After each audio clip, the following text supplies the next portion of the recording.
아버지가 술잔을 내려놓는 순간 작은아버지의 입에서 날카로운 말이 튀어나왔습니다. 넌 진짜 내가 우리 집 핏줄이라고 생각하냐? 떨리는 목소리로 외친 아버지. 제가 김도연이라는 사람의 아들이라고요? 할머니의 눈물 어린 고백이 뒤따랐습니다. 호야, 미안하다. 그게 사실이다. 평생 숨겨왔던 금지된 사랑의 흔적, 그리고 출생의 비밀. 무너져가는 가족의 식탁 위에서 우리는 진실과 마주하게 되었습니다. 이야기 들어가기 전에 무료로 할 수 있는 구독과 좋아요 꼭 눌러주시면 제게는 응원이 되고 여러분께는 행운이 따라올 거예요. 서울 변두리 재개발이 더딘 오래된 골목길에는 아직도 1970년대 건축물들이 빼곡히 들어서 있었습니다. 좁은 골목 사이로 난 집들은 세월의 흔적을 고스란히 간직한 채 현대적인 아파트 단지들 사이에서 마치 시간이 멈춘 듯한 풍경을 만들어내고 있었죠. 이곳 한 모퉁이에 자리한 작은 단층 집에서는 매일 새벽이면 구수한 된장국 냄새가 골목 전체로 퍼져나갔습니다. 윤정이는 올해 78살이었습니다. 아침 5시면 어김없이 일어나 부엌에 서서 된장국을 끓였죠. 오늘도 마찬가지였습니다. 가스레인지 위에서 보글보글 끓는 국물을 젓가락으로 저으며 정희는 혼잣말처럼 중얼거렸습니다. 옛날에는 이런 국 한 그릇으로 하루를 버텼지. 목소리에는 그리움과 아련함이 섞여 있었습니다. 된장국 한 그릇에 얽힌 수많은 기억들이 떠올랐죠. 어려웠던 시절, 쌀이 귀해서 보리밥에 된장국 한 그릇으로 끼니를 때우던 시절의 이야기였습니다. 그때는 지금처럼 풍족하지 않았지만 가족이 함께 둘러앉아 나누던 한 끼가 그렇게 따뜻할 수가 없었죠. 부엌 테이블에서는 25살의 민재가 졸린 눈을 비비며 앉아 있었습니다. 대학 졸업을 석 달 앞둔 민재는 방학을 맞아 할머니 집에서 지내고 있었죠. 처음에는 혼자 자취하겠다고 고집을 부렸지만 정희의 간곡한 부탁에 못 이겨 이곳으로 왔던 겁니다.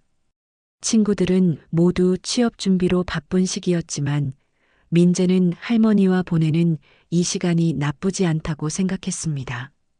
할머니, 그렇게 일찍 일어나셔서 몸은 괜찮으세요?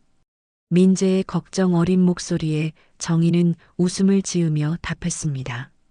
괜찮다, 괜찮아. 할머니는 평생 이 시간에 일어났거든. 몸이 알아서 깨는구나. 하지만 정희의 표정 어딘가에는 깊은 피로감이 서려 있었습니다. 나이 탓만은 아닌 것 같았죠. 마치 무거운 짐을 혼자서 오랫동안 짊어지고 살아온 사람의 얼굴이었습니다. 주름이 깊게 패인 이마와 가끔씩 멍하니 허공을 바라보는 눈빛에서 민재는 뭔가 말하지 못하는 이야기가 있다는 것을 느낄 수 있었습니다. 민재는 할머니가 내어준 된장국을 한 숟가락 떠서 입에 넣었습니다. 구수하고 진한 맛이 입안 가득 퍼졌죠. 어릴 적부터 먹어온 익숙한 맛이었지만 오랜만에 느끼는 집의 맛은 새롭게 다가왔습니다. 시중에서 파는 된장국과는 차원이 다른 깊은 맛이었죠. 정말 맛있어요, 할머니. 이 맛은 정말 어디서도 못 먹어봤어요. 그래, 다행이구나. 요즘 젊은 사람들은 이런 걸 잘 안 먹는다더라. 다 인스턴트만 찾고. 정희는 흐뭇한 표정으로 민재를 바라보았습니다. 손자와 함께하는 아침 시간이 얼마나 소중한지 모를 일이었죠. 하지만 그 시선 어딘가에는 복잡한 감정이 섞여 있었습니다. 기쁨과 동시에 어떤 불안함이 함께 자리하고 있었거든요. 민재는 거실 한쪽 벽에 걸린 가족 사진들을 바라보았습니다.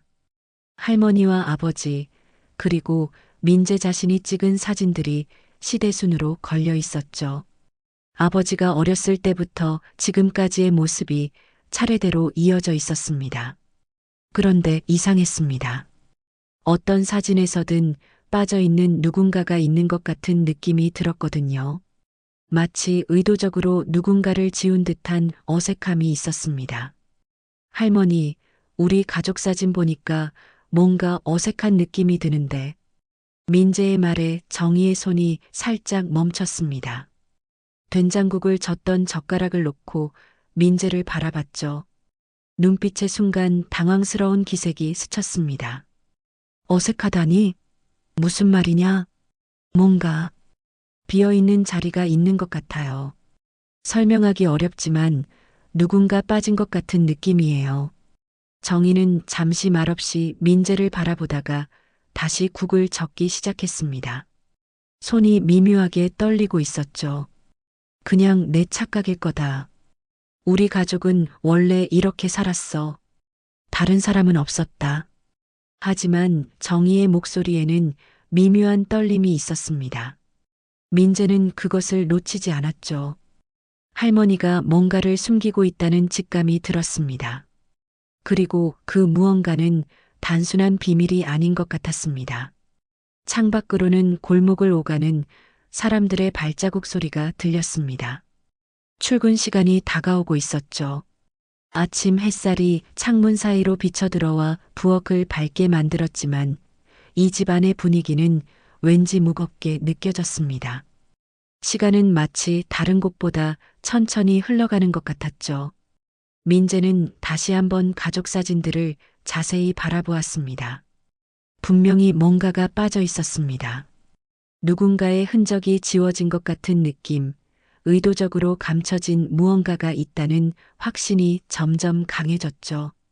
특히 아버지가 어렸을 때 사진들을 보면 할머니의 표정이 지금과는 달랐습니다. 더 밝았지만 동시에 더 복잡해 보였거든요. 할머니는 젊었을 때 어떠셨어요? 아버지 어렸을 때 말이에요. 민재의 질문에 정희는 잠시 멈칫했습니다. 그리고 먼 곳을 바라보는 듯한 눈빛으로 대답했습니다. 젊었을 때는 참 많은 일이 있었지. 하지만 다 지난 일이야. 지금은 별로 중요하지 않은 이야기들이고 그 말 속에는 깊은 슬픔과 그리움이 섞여 있었습니다. 동시에 무언가를 애써 외면하려는 의지도 느껴졌죠. 민재는 더 이상 묻지 않았지만 호기심은 더욱 커져만 갔습니다. 아침을 마친 후 민재는 집안을 천천히 둘러보았습니다.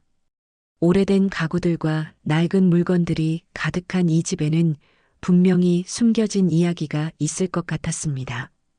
특히 다락방은 한 번도 들어가 본 적이 없었죠. 정희가 항상 위험하니까 올라가지 말라고 했거든요. 하지만 오늘은 왠지 그 다락방이 특별히 궁금해졌습니다. 겉보기에는 평화로운 일상이었지만 민재는 이 집안에 감춰진 낯선 그림자를 점점 더 강하게 느끼고 있었습니다. 그 그림자는 가족 사진 속 빈자리처럼 분명히 존재하지만 보이지 않는 무언가였습니다. 며칠이 지나면서 민재의 호기심은 더욱 커져만 갔습니다. 할머니가 숨기고 있는 무언가에 대한 궁금증이 밤잠을 설칠 정도였죠. 특히 다락방에 대한 호기심은 억누르기 힘들었습니다. 정희가 외출한 어느 오후 민재는 마침내 용기를 내어 다락방으로 향하는 좁은 계단을 올라가기로 결심했습니다. 계단은 오래되어 삐걱거렸고 발을 디딜 때마다 나는 소리가 집 전체에 울려 퍼지는 것 같았습니다. 민재는 조심스럽게 한 걸음씩 올라갔죠. 다락방 문은 낡은 나무로 만들어져 있었고 오랫동안 열리지 않았던 듯 문고리에는 먼지가 두껍게 쌓여 있었습니다. 문을 열자 곰팡이 냄새와 함께 오래된 물건들의 냄새가 코끝을 자극했습니다. 작은 창문으로 들어오는 희미한 빛에 의해 다락방 안이 어렴풋이 보였죠. 상자들과 오래된 가구들, 그리고 천으로 덮인 무언가들이 어둠 속에 자리하고 있었습니다. 민재는 휴대폰 플래시를 켜고 조심스럽게 다락방 안으로 들어갔습니다. 먼지가 두껍게 쌓인 바닥을 밟으며 이곳저곳을 살펴보았죠. 대부분은 오래된 옷가지나 사용하지 않는 그릇들이었습니다. 하지만 한쪽 구석에 놓인 작은 나무 상자가 눈에 들어왔습니다. 상자는 다른 물건들과 달리 비교적 깨끗했습니다. 마치 누군가 가끔씩 꺼내어 들여다보는 것처럼 보였죠. 민재는 상자를 조심스럽게 열어보았습니다. 안에는 누렇게 바랜 편지들과 흑백 사진 한 장이 들어 있었습니다. 사진을 들어 올린 순간 민재의 심장이 빠르게 뛰기 시작했습니다. 사진 속에는 젊은 시절의 할머니가 있었습니다. 20살 정도로 보이는 정희의 모습은 지금과는 완전히 달랐죠. 환하게 웃고 있는 얼굴에는 생기가 넘쳤고 눈빛에는 사랑에 빠진 여인의 행복한 감정이 그대로 드러나 있었습니다. 그런데 더 놀라운 것은 정희 옆에 서 있는 낯선 청년이었습니다. 키가 크고 단정한 얼굴의 남성이 정희의 어깨에 손을 올리고 다정하게 서 있었죠. 민재는 그 남성을 한 번도 본 적이 없었습니다. 할아버지도 아니었고 가족 중 그 누구와도 닮지 않았습니다. 사진 뒷면에는 희미한 글씨로 정희와 도연, 1967년 봄이라고 적혀 있었습니다. 김도연이라는 이름이었죠. 민재는 이 이름을 들어본 적이 없었습니다. 민재는 상자 안의 편지들을 하나씩 꺼내어 보기 시작했습니다. 편지들은 모두 김도연이라는 이름으로 서명되어 있었고 정희에게 보낸 연애 편지들이었습니다. 편지지는 누렇게 발해 있었지만 글씨는 아직 또렷하게 읽을 수 있었죠. 사랑하는 정희에게 오늘도 당신을 보지 못해 하루가 길게만 느껴져. 당신의 미소 하나만으로도 세상 모든 것이 아름다워 보여. 편지를 읽어 내려가던 민재의 눈이 한 구절에서 멈췄습니다. 정희야, 세상 끝까지 널 지킬 거다. 우리 사랑이 아무리 어려워도 포기하지 않겠어. 편지 속의 사랑은 절실하고 간절했습니다. 하지만 동시에 무언가 절망적인 분위기도 감돌고 있었죠. 마치 이루어질 수 없는 사랑을 알면서도 포기할 수 없는 남자의 마음이 고스란히 드러나 있었습니다. 민재는 더 많은 편지들을 읽어보았습니다. 시간이 지날수록 편지의 내용은 점점 더 절박해졌습니다. 가족들의 반대, 사회적 시선, 그리고 극복하기 힘든 현실의 벽에 대한 이야기들이 반복해서 나왔죠. 우리의 사랑이 죄가 될 수는 없어. 하지만 세상은 우리를 용납하지 않으려 하네. 정희야, 혹시 내가 너에게 짐이 되고 있는 건 아닌지 걱정된다. 하지만 너 없는 삶은 상상할 수 없어. 편지를 읽으면서 민재는 점점 더 혼란스러워졌습니다. 도대체 김도연은 누구일까요? 왜 할머니는 이 사진과 편지들을 숨겨두었을까요? 그리고 지금은 어디에 있는 걸까요? 마지막 편지를 펼쳤을 때 민재의 손이 떨렸습니다. 편지의 날짜는 1968년 가을이었고 내용은 이전의 편지들과는 완전히 달랐습니다. 정희야, 더 이상 기다릴 수 없을 것 같아. 이번 주말에 기차역에서 만나자. 우리 함께 이 모든 걸 떠나서 새로운 곳에서 시작해보자. 이 편지는 다른 편지들과 달리 급하게 쓰인 것 같았습니다. 글씨체도 불안정했고 종이에는 무언가 얼룩진 자국들이 있었죠. 마치 눈물 자국 같기도 했습니다. 민재는 편지를 다시 상자에 넣고 사진을 한 번 더 자세히 바라보았습니다. 젊은 할머니와 김도연의 모습에서는 행복함이 느껴졌지만 동시에 어떤 불안함도 엿보였습니다. 마치 이 순간이 영원하지 않을 것을 알고 있는 듯한 표정이었죠. 민재는 상자를 원래 자리에 놓고 다락방을 나왔습니다. 하지만 머릿속은 온통 김도현과 할머니의 이야기로 가득했습니다. 이 모든 것이 지금의 가족과 어떤 연관이 있을까요? 그리고 왜 아버지는 한 번도 이 이야기를 하지 않았을까요? 민재는 아버지 장호에게 이 사실을 말해야 할지 고민했습니다. 하지만 뭔가 중대한 비밀을 건드리고 있다는 직감이 들었죠. 이것은 단순한 옛 연인의 이야기가 아닌 것 같았습니다. 훨씬 더 복잡하고 깊은 무언가가 숨겨져 있을 것 같았거든요. 저녁이 되어 정희가 집에 돌아왔을 때 민재는 할머니를 바라보는 시선이 완전히 달라져 있었습니다. 평범해 보이는 할머니의 얼굴 뒤에 그렇게 아름답고 절절한 사랑 이야기가 숨겨져 있었다니. 그리고 그 이야기가 지금도 할머니의 마음 어딘가에서 아물지 않은 상처로 남아있을 것이라는 생각이 들었습니다. 민재는 결국 아버지에게 이 사실을 알려야겠다고 결심했습니다. 가족의 비밀이라면 함께 나누어야 할 것 아닌가요? 다음 날 저녁, 민재는 마침내 용기를 내어 아버지 장호에게 다락방에서 발견한 사진과 편지에 대해 말하기로 했습니다. 장호가 퇴근 후 거실에서 신문을 읽고 있을 때 민재는 조심스럽게 사진을 꺼내 들었습니다. 아버지, 이것 좀 보세요. 민재가 사진을 내밀자 장호는 별 생각 없이 고개를 들었습니다. 하지만 사진을 본 순간 장호의 얼굴이 순식간에 굳어졌습니다. 신문을 읽던 손이 멈췄고 얼굴에서 피가 쑥 빠져나갔죠. 이걸 어디서 찾았냐? 장호의 목소리는 떨리고 있었습니다. 단순한 놀라움을 넘어선 깊은 충격과 공포가 섞인 반응이었죠. 다락방에서 찾았어요. 할머니가 간직하고 계신 것 같은데. 이분이 누구세요? 김도현이라고 되어 있는데. 김도현이라는 이름을 들은 순간 장호는 벌떡 일어났습니다. 사진을 민재에게서 빼앗듯 가져가며 소리쳤죠. 그 이름, 다시는 꺼내지 마라. 장호의 분노 섞인 목소리가 집안에 울려 퍼졌습니다. 하지만 그 분노 속에는 두려움과 오래된 불안이 선명하게 드러나 있었습니다. 민재는 아버지가 단순히 화낸 게 아니라 알고 싶지 않은 진실을 애써 부정하려는 것처럼 보였습니다. 아버지, 왜 그러세요? 도대체 무슨 일인지 설명해 주세요. 설명할 것도 없다. 그냥 잊어버려. 다시는 그런 것들을 뒤지지 마. 장호는 사진을 구겨버리려 했지만 민재가 재빨리 말렸습니다. 아버지, 진정하세요. 저도 궁금해서 그러는 거예요. 할머니의 과거잖아요. 과거는 과거로 남겨두는 게 좋다. 굳이 파헤칠 이유가 없어.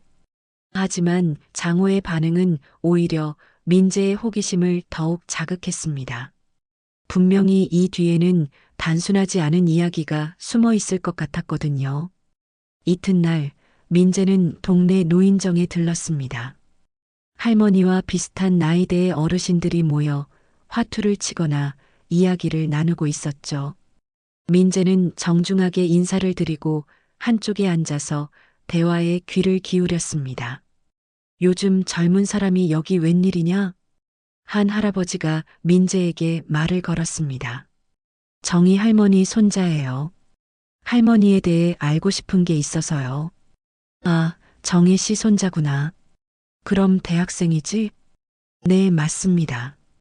혹시 할머니 젊었을 때 일을 아시는 분 계세요? 민재의 질문에 노인들 사이에서 미묘한 침묵이 흘렀습니다. 서로 눈치를 보는 것 같았죠. 마침내 한 할머니가 조심스럽게 입을 열었습니다. 정혜 씨 젊었을 땐 동네에 소문이 파다했지. 김 회장 집 도련님이랑. 다른 할머니가 재빨리 그 말을 끊었습니다. 쉿, 그런 얘기하는 거 아니야. 옛날 일이잖아. 하지만 민재는 놓치지 않았습니다. 김 회장 집 도련님이라는 말에서 뭔가 중요한 단서를 발견한 것 같았거든요. 김 회장 집이 어떤 집이었는데요? 노인들은 서로 망설이는 눈빛을 주고받았습니다. 마침내 처음에 말을 꺼낸 할머니가 작은 목소리로 말했습니다. 그때만 해도 이 동네에서 제일 부자 집이었지. 김도연 도련님이 정이랑. 그 일로 집안이 발칵 뒤집혔어. 무슨 일이요? 부잣집 자제와 가난한 농가 딸의 사랑이었지. 그 시절에는 신분 차이라는 게 엄청 중요했거든. 집안의 체면을 걸고 막아야 할 일이었어.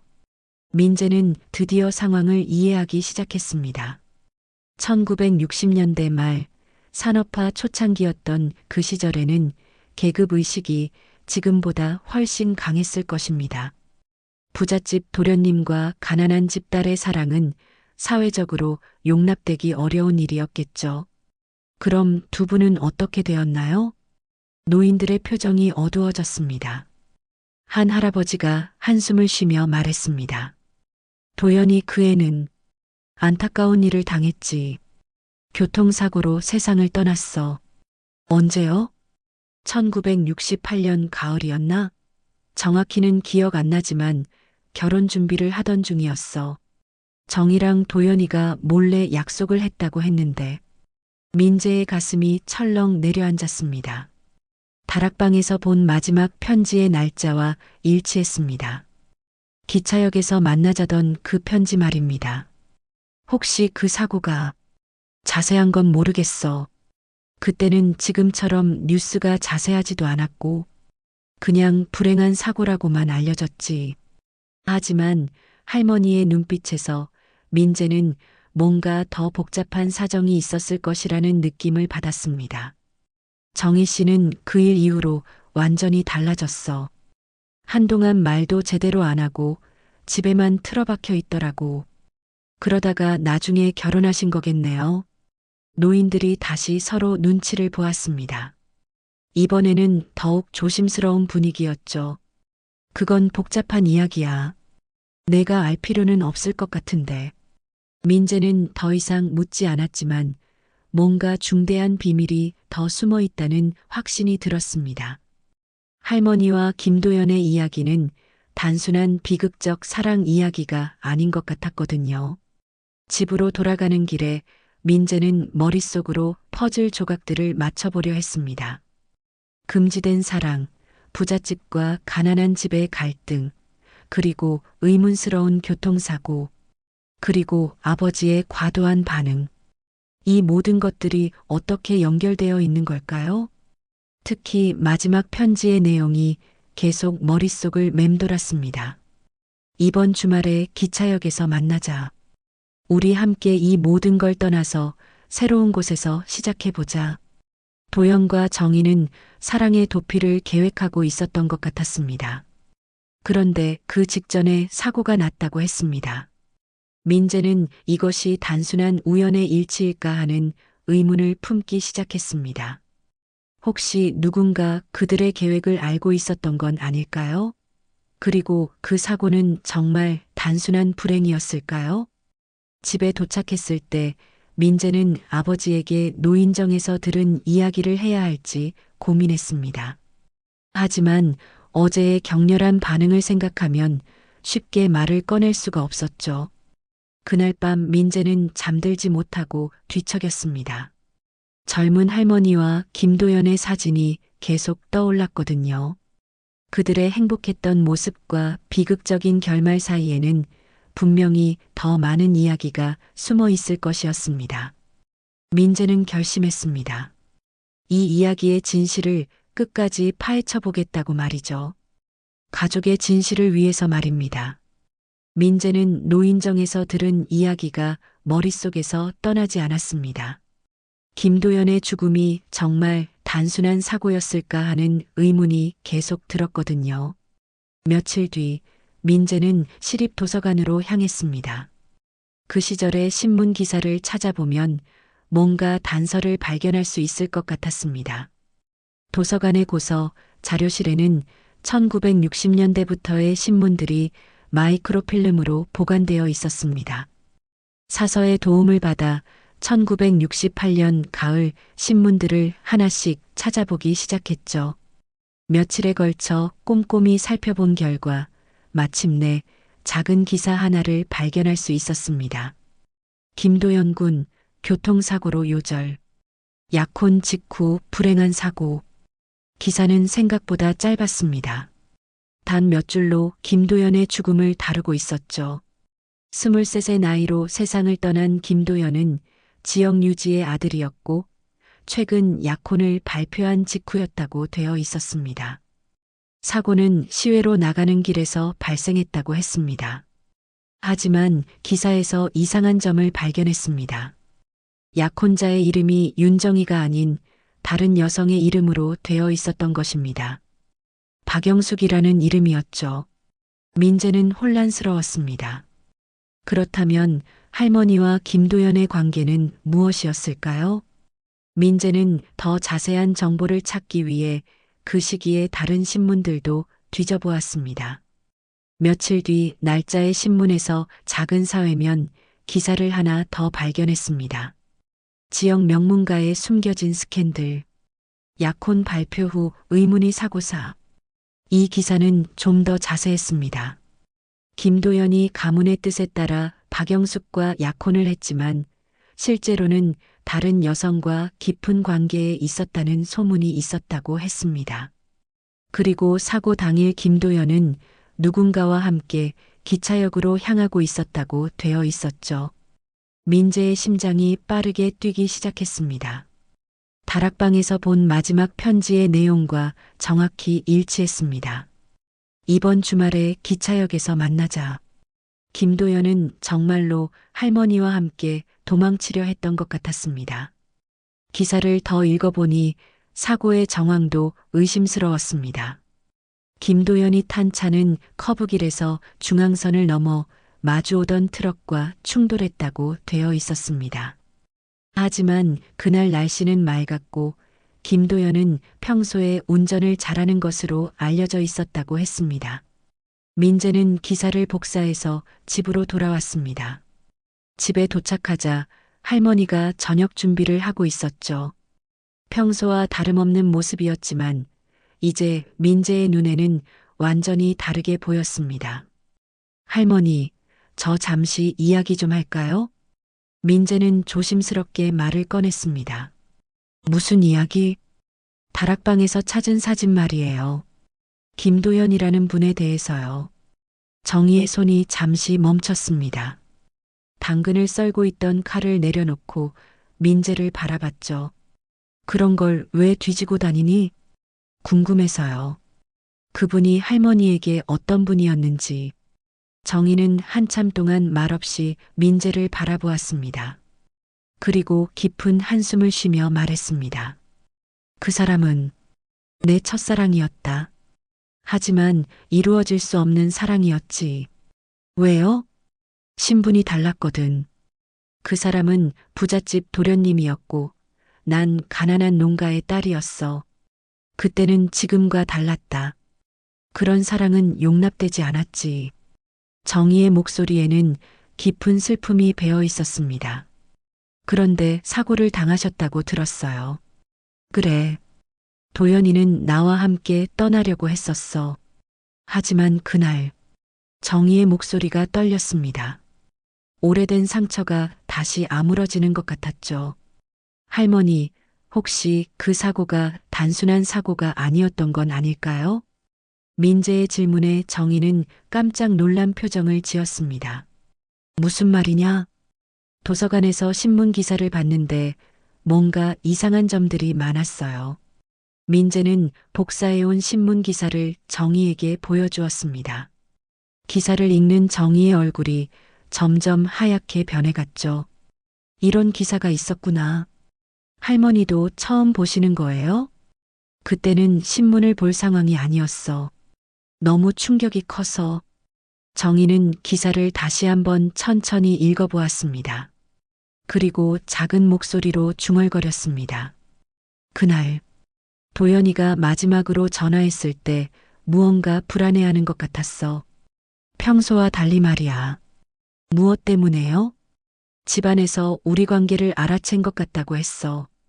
그래서 더 빨리 떠나자고 했지.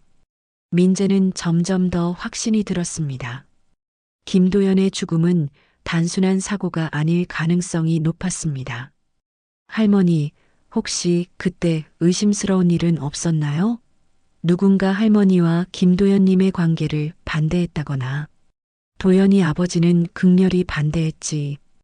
집안의 명예에 먹칠을 한다고 했어. 그리고 정희가 말을 멈췄습니다. 그리고요? 우리 집안도 마찬가지였어. 특히 내 증조할아버지는 화를 많이 내셨지. 민재는 새로운 사실을 알게 되었습니다. 양쪽 집안 모두 이 관계를 반대했던 것입니다. 그날 밤 민재는 다시 다락방으로 올라가서 편지들을 더 자세히 살펴보았습니다. 이번에는 날짜 순으로 정리해서 읽어보았죠. 시간이 지날수록 김도연의 편지는 점점 더 절박해졌고 마지막 몇 통의 편지에서는 누군가에게 감시당하고 있다는 내용도 있었습니다. 정희야, 요즘 집 주변에서 낯선 사람들을 자주 보게 돼. 혹시 우리를 지켜보는 건 아닐까 걱정이야. 아버지가 사람을 시켜서 우리를 감시하고 있는 것 같아. 조심해야 할 것 같다. 민재는 소름이 돋았습니다. 김도연의 죽음은 정말로 의도된 것일 수도 있었습니다. 하지만 이런 추측을 누구에게 말할 수 있을까요? 특히 아버지는 이 이야기만 나오면 격하게 반응했습니다. 민재는 더 많은 단서가 필요하다고 생각했습니다. 할머니의 옛 친구들을 더 만나봐야겠다고 결심했습니다. 분명히 그 시절을 기억하는 사람들이 있을 것이었습니다. 며칠 후 민재는 할머니의 절친한 친구였다는 박 여사를 만나게 되었습니다. 노인정에서 만난 할머니의 소개로 박 여사의 집을 방문하게 된 것이었죠. 80이 넘은 박 여사는 정희와 어린 시절부터 함께 자란 중마고우였습니다. 정희 손자가 찾아오다니 반갑구나. 박 여사는 민재를 따뜻하게 맞아주었습니다.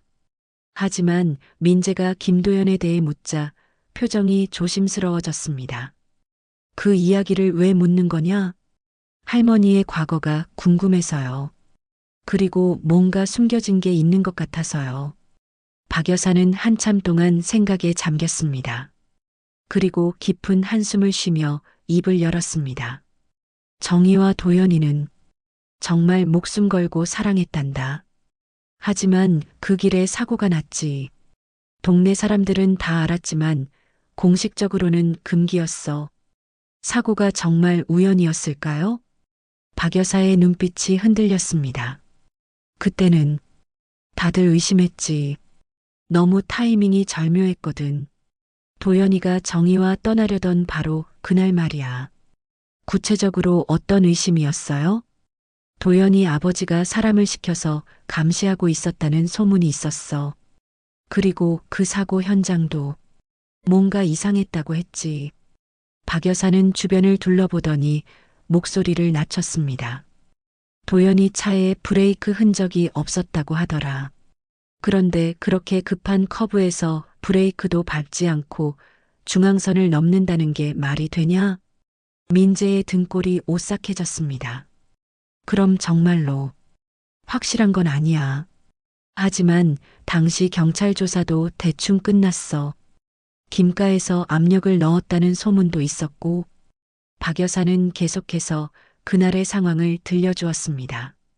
정희는 기차역에서 도연이를 기다리고 있었대. 약속 시간이 지나도 오지 않아서 걱정하고 있는데 갑자기 경찰이 와서 사고 소식을 전해줬지. 정희가 그 자리에서 기절해버렸어. 할머니가 많이 힘드셨겠네요. 힘든 정도가 아니었지.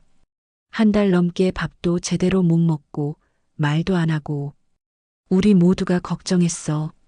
박 여사의 목소리에 애절함이 담겨 있었습니다. 그런데 그 뒤에 더 큰 문제가 생겼지. 무슨 문제요? 정희가 아이를 갖고 있다는 걸 알게 된 거야. 민재는 충격을 받았습니다. 예상치 못한 이야기였죠. 아이요? 도연이의 아이였어. 정희는 그 사실을 사고 한 달 후에 알게 됐지. 민재의 머릿속이 복잡해졌습니다. 그렇다면 그 아이가 혹시 내 아버지야. 박 여사의 대답에 민재는 말문이 막혔습니다. 아버지가 김도연의 아들이라는 뜻이었습니다. 하지만 정희는 그 사실을 숨겨야 했어. 당시 상황으로는 혼자 아이를 키우기 어려웠거든. 그래서요? 김도현과는 전혀 관계없는 사람과 결혼을 했지. 내 할아버지 말이야. 할아버지는 정희의 사정을 알고도 받아들여 주셨어. 민재는 이제야 아버지의 격렬한 반응을 이해할 수 있었습니다. 자신의 출생에 관한 비밀을 평생 안고 살아왔던 것입니다. 아버지가 이 사실을 아셨을까요? 언제부턴가는 눈치챘을 거야. 동네 사람들 입에 오르내리는 이야기였으니까. 하지만 공식적으로는 아무도 입에 담지 않았지. 박 여사는 계속해서 이야기했습니다. 내 할아버지는 정말 좋은 분이셨어. 남의 아이를 자신의 아들처럼 키우셨지. 하지만 장호, 내 아버지는 자라면서 점점 그 사실을 알게 됐을 거야. 그래서 아버지가 그렇게 민감하게 반응하셨구나. 그럴 수밖에 없지. 평생을 자신의 정체성에 대해 고민해 왔을 테니까. 민재는 새로운 궁금증이 생겼습니다. 그런데 김도연의 가족들은 이 사실을 몰랐나요? 박 여사의 표정이 어두워졌습니다. 알고 있었을 거야. 하지만 인정할 수 없었겠지. 아들의 죽음도 모자라서 그 아이까지 인정한다면 집안의 체면이 말이 아니었을 테니까. 냉정하네요. 그 시대는 그랬어. 체면과 명예가 사람보다 중요했지. 민재는 점점 더 분노가 치밀어 올랐습니다. 할머니와 김도연의 사랑을 가로막은 것도, 김도연의 의문스러운 죽음도, 그리고 아버지가 평생 겪어야 했던 정체성의 혼란도 모두 그 시대의 잘못된 관념 때문이었습니다. 할머니, 혹시 김도연 가족 중에 아직 살아계신 분이 있나요? 글쎄, 도연이 아버지는 오래전에 돌아가셨고 어머니도 몇 년 전에 세상을 떠나셨어. 형제는 동생이 하나 있었는데 외국에 나가서 살고 있다고 들었어. 그렇군요. 박 여사는 민재의 손을 잡으며 말했습니다. 얘야, 이런 이야기들을 알게 된 이상 신중하게 행동해야 해. 특히 내 아버지에게는 더욱 조심스럽게 접근해야 하고. 알겠습니다. 그리고 정희에게도 마찬가지야. 평생을 가슴에 묻고 살아온 비밀인데 갑자기 드러나면 큰 충격을 받으실 거야. 민재는 집으로 돌아가는 길에 복잡한 심정이었습니다. 가족의 진실을 알게 된 것은 다행이었지만 동시에 큰 책임감도 느껴졌습니다.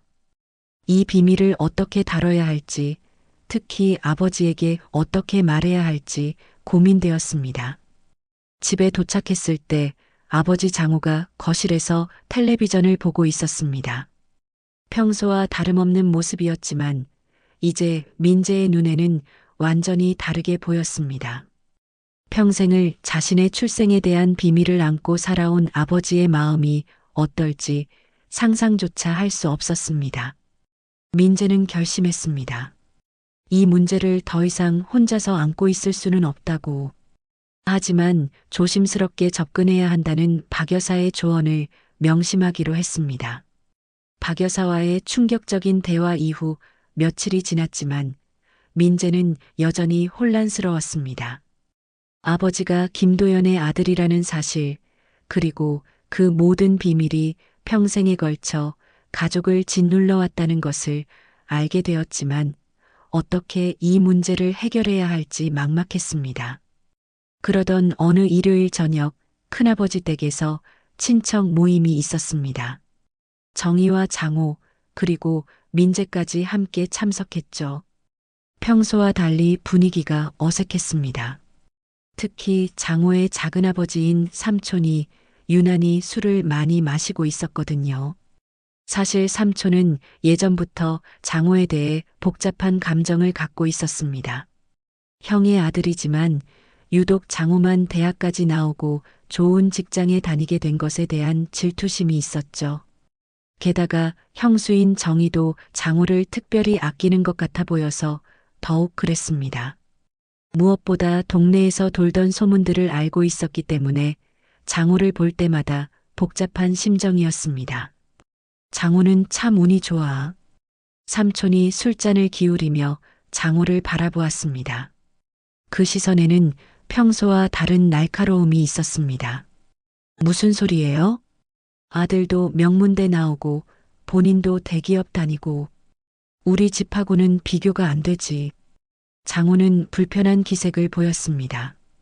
삼촌이 이런 식으로 비교하는 것을 좋아하지 않았거든요. 그런 식으로 말씀하지 마세요. 다들 열심히 사는 거 아니에요. 하지만 삼촌은 멈추지 않았습니다. 오히려 더욱 자극적인 말을 꺼내기 시작했죠. 열심히? 그게 다 열심히 한 결과일까? 다른 친척들이 삼촌을 말리려 했지만 이미 취기가 올라 있어서 소용이 없었습니다. 뭔 말씀을 하시려는 거예요? 장호의 목소리에 경계심이 묻어났습니다. 삼촌의 말투에서 뭔가 불길한 기운을 느꼈거든요. 장호야, 솔직히 말해서 의심한 적 없냐? 내가 다른 형제들과 왜 이렇게 다른지 말이야. 그 순간 장호의 얼굴이 굳었습니다. 평생을 가슴 깊이 묻어두었던 의구심이 건드려진 것입니다. 무슨 말씀이세요? 정말 모르는 척 하는구나. 너도 어느 정도는 눈치채지 않았냐? 삼촌의 말에 식탁 주위의 분위기가 급격히 차가워졌습니다. 모든 사람들이 긴장하기 시작했죠. 민재는 불길한 예감이 들었습니다. 삼촌이 하려는 말이 무엇인지 짐작이 갔거든요. 작은 할아버지, 그만하세요.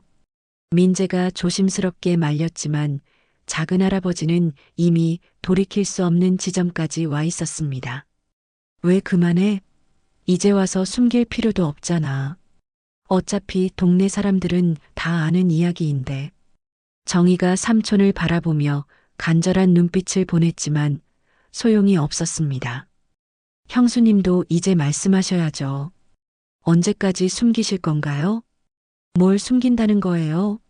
장호가 목소리를 높였지만 그 속에는 두려움이 섞여 있었습니다. 평생 외면하려 했던 의문이 마침내 현실로 다가오고 있었거든요. 장호야, 내가 다른 아버지를 둔 아들이라는 걸 정말 몰랐냐? 삼촌의 직설적인 말에 장호는 마치 머리를 망치로 맞은 듯한 충격을 받았습니다.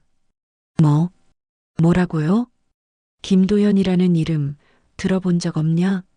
형수님의 첫사랑이었던 그 양반 말이야. 그 순간 장호의 손에서 젓가락이 떨어졌습니다.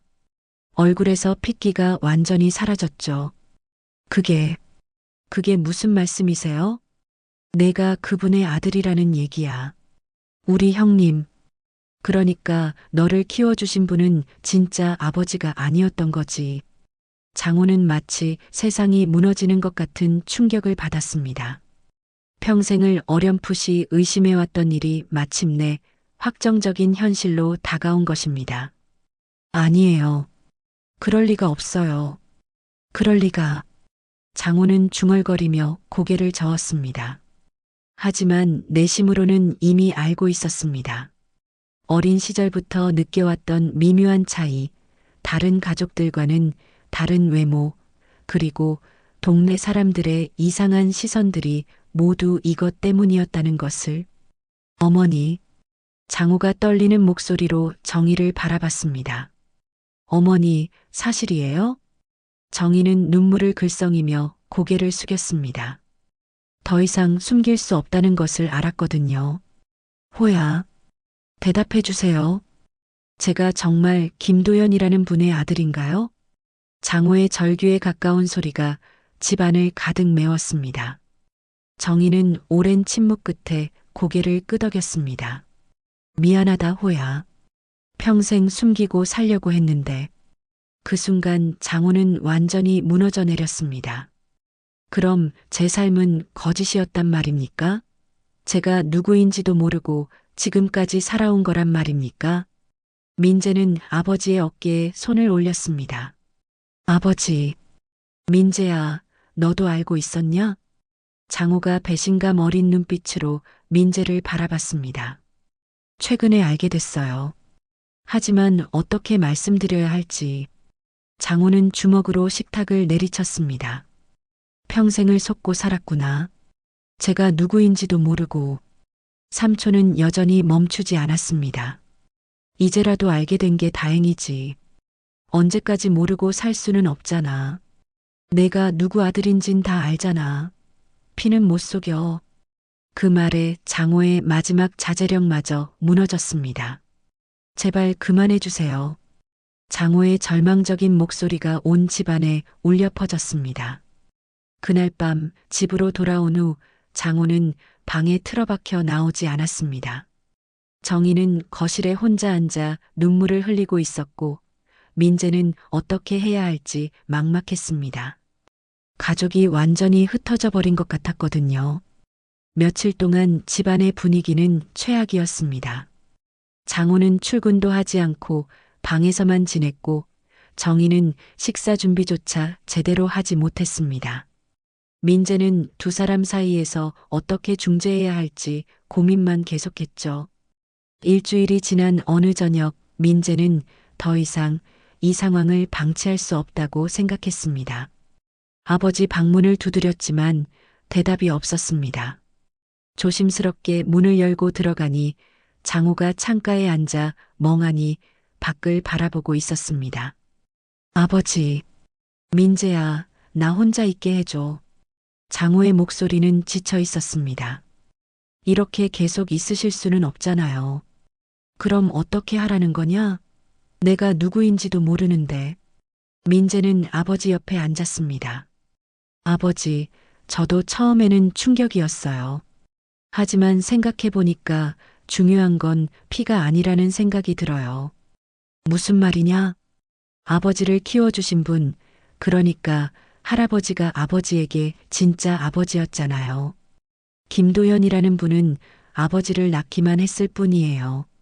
장호는 여전히 고개를 돌리지 않았습니다. 하지만 내 정체성은 뭐가 되는 거냐? 지금까지 살아온 내 삶은? 아버지의 삶은 거짓이 아니에요. 아버지를 사랑해 주신 분들, 아버지가 사랑한 사람들, 그 모든 게 진짜잖아요. 민재의 말에 장호가 처음으로 고개를 돌렸습니다. 정말 그럴까? 네. 그리고 할머니도 얼마나 고생하셨을지 생각해 보세요. 혼자서 이 모든 비밀을 안고 살아오셨잖아요. 장호의 눈빛이 조금씩 변하기 시작했습니다. 이튿날 아침 장호는 오랜만에 방에서 나왔습니다. 정희는 부엌에서 된장국을 끓이고 있었죠. 예전처럼 새벽 5시에 일어나서 말입니다. 어머니. 장호의 목소리에 정희가 깜짝 놀라며 돌아봤습니다. 호야, 괜찮냐?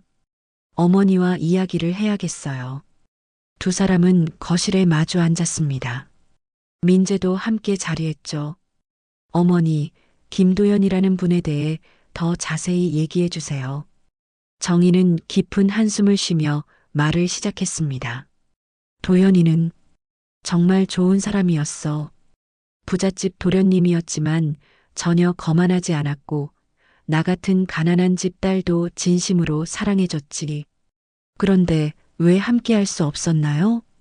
그 시절에는 신분 차이가 지금보다 훨씬 컸어. 도연이 집에서는 절대 용납할 수 없는 일이었고 우리 집에서도 마찬가지였지. 정희의 목소리에 그때의 아픔이 그대로 묻어났습니다. 도연이는 끝까지 나와 함께 하려고 했어. 집을 뛰쳐나가서라도 말이야. 하지만 사고가 났어. 우리가 함께 떠나기로 한 바로 그날에. 정희는 잠시 말을 멈췄다가 계속했습니다. 도연이가 죽고 나서 한 달 뒤에 내가 뱃속에 있다는 걸 알게 됐어. 그때 정말 어떻게 해야 할지 몰랐지. 그래서 할아버지와 결혼하신 거군요. 내 아버지는 정말 천사 같은 분이었어. 모든 사정을 알고도 나를 받아주셨지. 그리고 호야 너를 친아들처럼 키워주셨어. 장호의 눈가에 눈물이 맺혔습니다. 아버지는 정말 좋은 분이셨어요.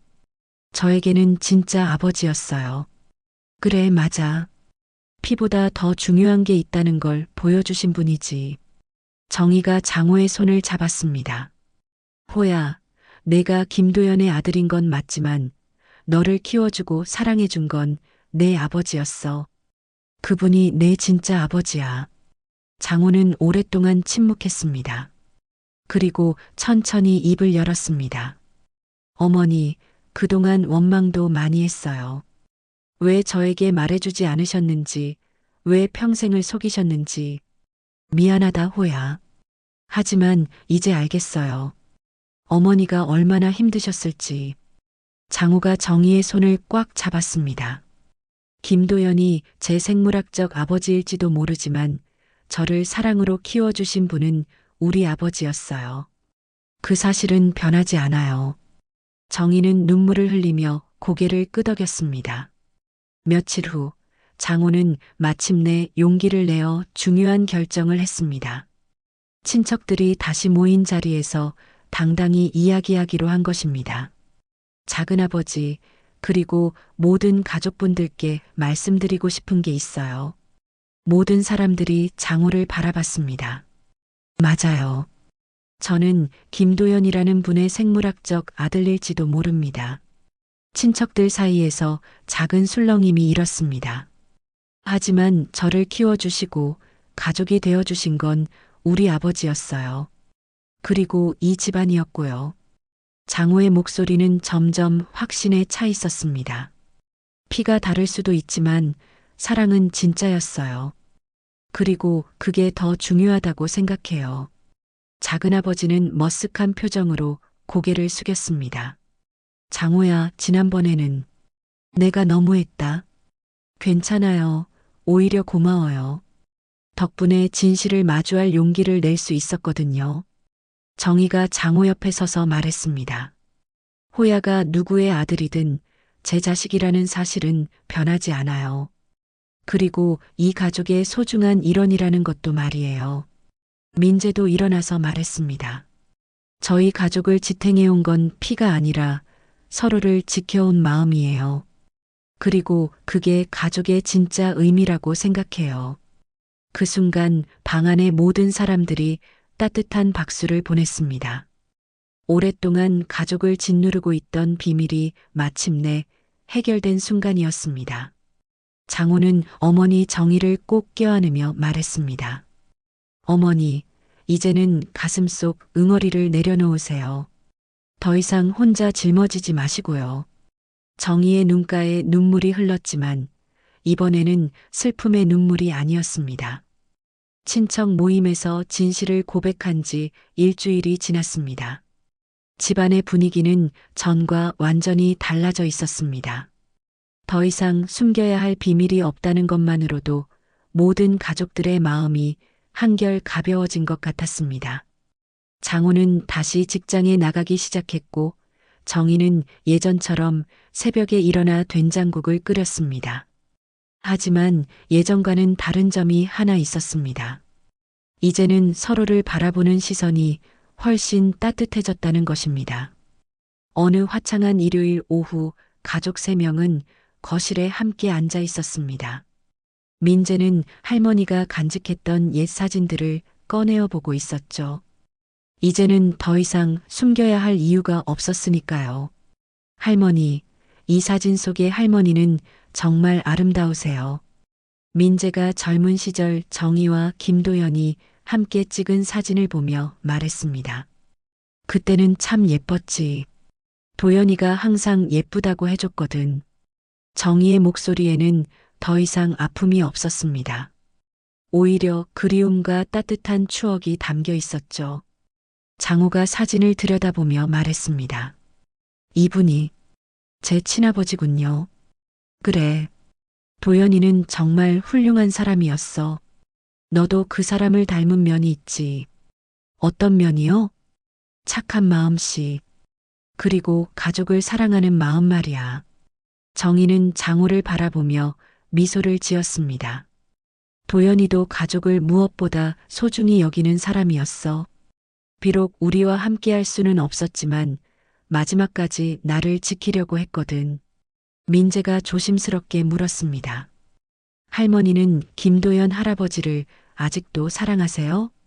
정희는 잠시 생각에 잠겼다가 대답했습니다. 첫사랑은 평생 잊을 수 없는 법이야. 하지만 이제는 원망도 후회도 없어. 도연이와의 사랑이 있었기에 호야를 낳을 수 있었고 너희 할아버지와의 인연도 만날 수 있었거든. 장호가 어머니의 손을 잡으며 말했습니다.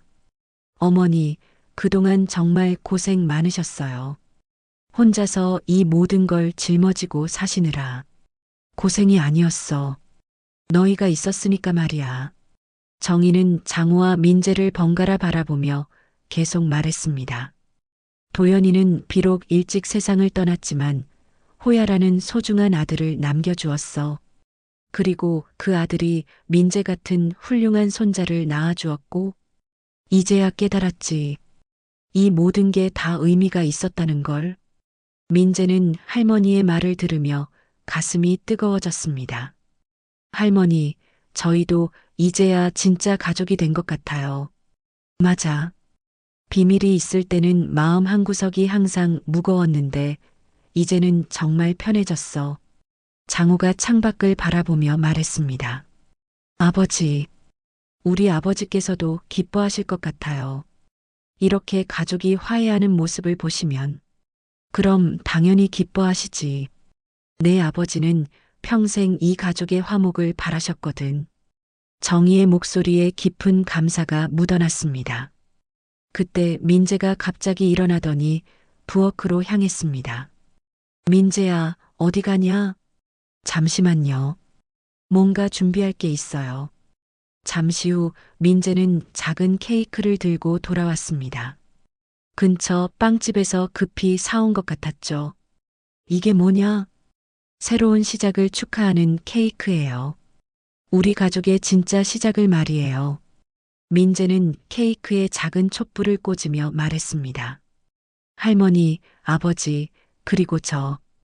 이제 우리는 어떤 비밀도 없는 진짜 가족이에요. 세 사람은 함께 촛불을 불었습니다. 작은 불꽃이 꺼지면서 연기가 피어올랐죠. 소원을 빌었어요? 민재의 물음에 정희가 답했습니다. 우리 가족이 앞으로도 계속 행복하기를 빌었어. 장호도 고개를 끄덕였습니다. 저도 같은 소원을 빌었어요. 저도요. 세 사람은 함께 웃었습니다. 오랜만에 들리는 진심 어린 웃음소리였죠. 케이크를 나누어 먹으며 장호가 말했습니다. 어머니, 이제는 김도연이라는 분에 대해서도 자연스럽게 이야기할 수 있을 것 같아요. 더 이상 금기가 아니라 우리 가족의 일부로 말이에요. 그래, 맞아. 도연이도 이 가족의 일부야. 비록 함께하지는 못했지만 말이지. 정희는 창밖을 바라보며 조용히 중얼거렸습니다. 도연아, 이제야 미안하지 않아. 내가 지켜낸 이 가족이 내 전부니까. 그 말을 듣고 있던 장호와 민재의 눈가에도 눈물이 맺혔습니다. 저녁이 되어 세 사람은 함께 식탁에 앉았습니다. 정희가 끓인 된장국, 장호가 만든 김치찌개, 그리고 민재가 준비한 밑반찬들이 식탁을 가득 채웠죠. 정말 오랜만에 이렇게 함께 식사하는 것 같아요. 민재의 말에 모두가 공감했습니다. 앞으로는 자주 이렇게 함께 하자. 장호가 말하자 정희가 고개를 끄덕였습니다. 그래, 이제부터는 숨길 것도 없고 부끄러워할 것도 없으니까. 식사를 마친 후 세 사람은 거실에서 함께 시간을 보냈습니다. 텔레비전을 보면서도 책을 읽으면서도 그냥 가만히 앉아 있으면서도 서로의 존재가 주는 따뜻함을 느낄 수 있었습니다. 밤이 깊어지자 정희가 먼저 자리에서 일어났습니다. 너희들은 더 있어도 되고 난 먼저 잠자리에 들겠다. 할머니, 안녕히 주무세요. 어머니, 편히 주무세요. 정희는 방으로 들어가기 전에 돌아서서 말했습니다. 고맙다, 너희들. 이런 가족이 있어서 참 행복해. 정희가 방으로 들어간 후 장호와 민재는 조금 더 앉아 있었습니다. 아버지, 정말 다행이에요. 이렇게 잘 해결되어서. 그래, 정말 다행이다. 내가 용기 내서 진실을 찾아줘서 고마워. 저도 많이 배웠어요. 가족의 진짜 의미를 말이에요. 장호는 민재의 어깨를 두드리며 말했습니다. 민재야, 앞으로 우리 가족에게 어떤 어려움이 와도 함께 헤쳐나가자. 이제는 비밀도 없고 숨길 것도 없으니까. 네, 아버지. 두 사람도 각자의 방으로 들어갔습니다. 집안은 고요해졌지만 그 고요함은 예전과 달랐습니다. 평화롭고 따뜻한 고요함이었죠. 세 사람 모두 그날 밤 오랜만에 편안한 잠을 잘 수 있었습니다. 더 이상 숨겨야 할 비밀도 짊어져야 할 무거운 짐도 없었거든요. 오래된 비밀은 마침내 봉인되고 남은 것은 세대를 잇는 진정한 가족의 사랑뿐이었습니다. 오늘 사연은 여기까지입니다. 끝까지 함께 해주셔서 감사드립니다. 구독과 좋아요 눌러주시면 앞으로도 좋은 이야기로 보답드리겠습니다. 늘 건강하세요.